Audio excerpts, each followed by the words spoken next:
आप देख रहे हैं CID न्यूज़ नेटवर्क इस्लामाबाद। एक बार फिर आपकी खिदमत में हाजिर हुआ एक दुख भरी कहानी के साथ, जिसको सुनते ही आप भी दर्द से लरस पड़ेंगे। आइए सुनते हैं कि आखिर इस सब के पीछे कहानी क्या है। एक बूढ़ी माँ की कहानी और बेटी से खौफजदा होकर गैरों के घर में रहने लग पड़ी। ये अपील कि मुझे मेरे बेटे और बेटी से खतरा है। अल्लाह के सिवा मेरा कोई नहीं सहारा। बिस्मिल्लाहिर्रहमानिर्रहीम। आपका होस्ट गुलाम मुस्तफ़ा, आप देख रहे हैं CID न्यूज़ नेटवर्क इस्लामाबाद। आज हम आए हैं बंगश कॉलोनी लाहौरपिंडी में। आज एक ऐसा दास्तान है जिस दास्तान अभी सुनने को बहुत ज़्यादा ही मिल रहे हैं। एक तो वालदा है, उनका शौहर फौत हो गया है, अभी उसका बेटे बेटियां हैं, उनका अपना घर है, सब कुछ है, लेकिन आज वालदा के पास अपना घर नहीं रहा। आज दर बदर के टोकरे खा रही है। आज किसी जो एक अल्लाह ताला के नेक लोग हैं जिन्होंने तरस खाया हुआ है, उन्होंने अपने घर में जगह दी है। आइए आप इनके ज़बानी सुनिए कि अम्मा जी के साथ क्या मसला पेश आया है। जी अम्मा जी, आपका नाम? मेरा नाम रज़िया बेगम है। आज आप यहाँ आप किसके घर में रहती हैं? ये यहाँ पे फमीदा नामी औरत है, मेरी बेटी बनी हुई है, इसने मुझे अपने साथ रखा हुआ है, इसने पनाह दी हुई है मुझे। आपका अपना घर किधर है? अपना घर भी मेरा इधर ही है, लेकिन मेरे बेटा और बेटी और बेटे ने उस पर कब्ज़ा किया हुआ है, वो दोनों रह रहे हैं मिल के, लेकिन मैं घर से बाहर हूँ। ये कब से ये मसला हुआ है?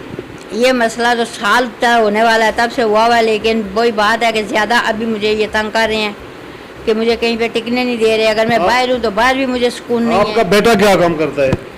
बेटा कुछ भी नहीं करता है, सिगरेट पीता है, चरस पीता है, सो जाता है बस। और आपकी बेटी क्या काम करती है? बेटी अखबार का भी करती है, प्रॉपर्टी का भी करती है, बेटियां भी उसकी करती हैं, जो काम मिलता है वो करती है, मतलब कि अपनी मेहनत मजदूरी करती है। लेकिन ये है कि मेरे घर पे उसने कब्ज़ा किया हुआ है, स्टे लिया हुआ है, और कहती है मेरे अलावा कोई बेच नहीं सकता। ना वो उस घर को बेचती है तो ना मुझे जगह देती है रहने के लिए, ना वो कुछ करती है। आप इसके लिए किसी सरकारी इदारे के पास पुलिस थाने में गई है? थाने पीर बदाई थाना में जाती रही हूँ, दरख्वास्तें देती रही हूँ, लेकिन वहाँ पे किसी ने मेरी बात नहीं सुनी, ना मेरा किसी ने रिस्पॉन्स लिया है। अभी भी मैंने वही बात है कि आखिर वजह क्या है कि जब आप पुलिस थाने में जाते हैं, आप दरख्वास्त दे देती हैं, पुलिस वाले आपकी बात क्यों नहीं सुनती? वो इसलिए कि मेरे पास पैसा नहीं है कि मैं उनको पैसा दूँ, मेरे पास रोटी खाने के लिए नहीं, मैं उनको कहाँ से दूँ। इसलिए मतलब है कि आपको पता है कि आजकल हर काम पैसे से होता है और मेरे पास पैसा नहीं है। मैं खुद तो आपका मकान जो है ना, ये कितने कमरों का मकान है? 3 कमरे ऊपर है, 3 नीचे हैं। पहले हमने 3 नीचे किराए पे लगाए थे, ऊपर 3 कमरों में हम खुद रहते थे, लेकिन अब उन्होंने कब्ज़ा किया हुआ है। 6 कमरों के 6 पे वो कब्ज़ा करके बैठे हुए हैं। 5 कमरे बेटी के पास हैं और 1 कमरा बेटे के पास है। 5 कमरों में बेटी ने कब्ज़ा किया हुआ है, 3 ऊपर 2 नीचे। तो इन्होंने सुनने में ये है कि आपके साथ उन्होंने तशद्दुद भी की है? हाँ, मार पीट भी किया। मेरा ये बाजू कंधा जो अभी तक चल नहीं रहा, मतलब कि मेरा हाथ काम नहीं करता, सूजन हो जाती है, दर्द होती है कंधे में भी, और घुटनों पे ज़ख़म निशान हैं अभी भी, मतलब कि जब इन्होंने मारा पीटा मुझे। और मैं ब्लड प्रेशर की भी मरीज़ हूँ, शुगर की भी मरीज़ हूँ, हार्ट की भी प्रॉब्लम मुझे है, मोरों की भी तकलीफ़ है। इतनी तकलीफ़ों की मरीज़ हूँ मैं, इसके बावजूद इन्होंने मेरे साथ ये कुछ किया है।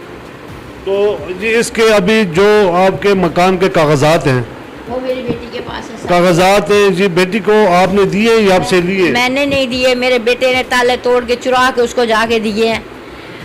हमने सिर्फ अपने शनाख्ती कार्ड की फ़ोटो कापियाँ दी थी कि भाई तूने जो नादरा से बनवाना है, जो करना है बनवा के लिया, ताकि ये घर बिक सके, सारों का एक तरफा हो के साथ मिल के, मतलब कि सैन बयान हो के तो बिक सके।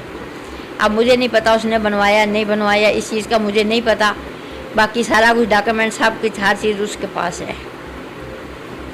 तो अभी आपको खर्चा कौन देता है? क्या आपकी ज़िंदगी कैसे गुजर रही है?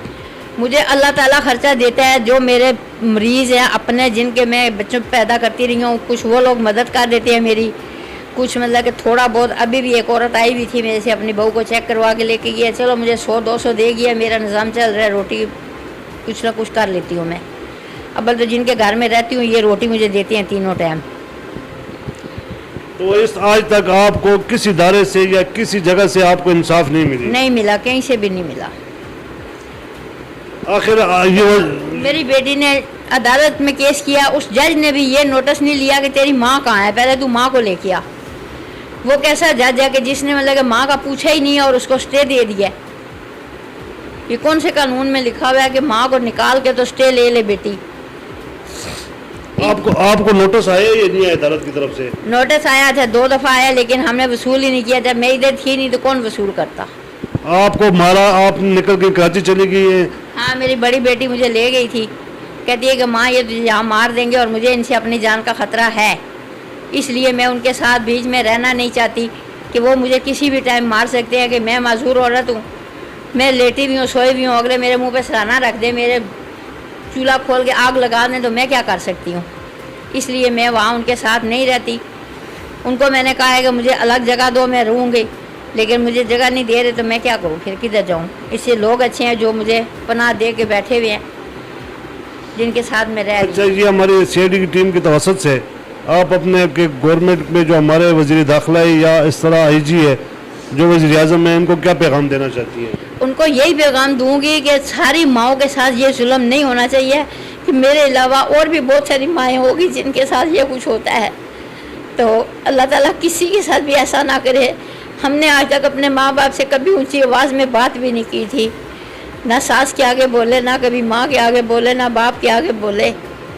तो अल्लाह ताला हर किसी को अपने हिफ्ज़ व अमान में रखे। और हमारे जो वज़ीर आज़म हैं, जो भी हैं, वो इस चीज़ पे नोटिस लें कि क्यों ये माओं के साथ हो रहा है, कि माएँ क्यों दर बदर के धक्के खा रही हैं। चाहे कोई सरकारी इदारे वाला है, जो भी है, इस चीज़ पे नोटिस ले क्यों नहीं लेता। जिस तरह नाज़रीन आप देख रही हैं, एक माँ की फरियाद। एक माँ एक बच्चे को जन्म देती है, बच्चों को जन्म देती है, कल उसका सहारा बने। आज माँ के साथ अपना घर नहीं है, अपना घर भी है, सब कुछ है, लेकिन आज माँ किसी अजनबी किसी के घर में रह रही है। तो ये दास्तान कोई आसान नहीं है। इससे हम अपने जो मुतलका इदारे हैं, जो हमारे आईजी इस्लामाबाद है, जो वज़ीर दाखिला है, जो हमारा प्राइम मिनिस्टर शहबाज शरीफ हैं, उनसे अपील है कि ऐसे लोगों को सज़ाएं दी जाएं। और क्योंकि ये जो बुज़ुर्ग लोग हैं, ये इस दिन के लिए बच्चों को जन्म नहीं देती कि कल ये गरीब किसी के घर जाके ज़िंदगी गुजारे अपने होते हुए घर में। तो इसके साथ आपका होस्ट गुलाम मुस्तफ़ा, कैमरामैन उवैस अली के साथ इजाज़त चाहते हैं। अल्लाह हाफ़िज़।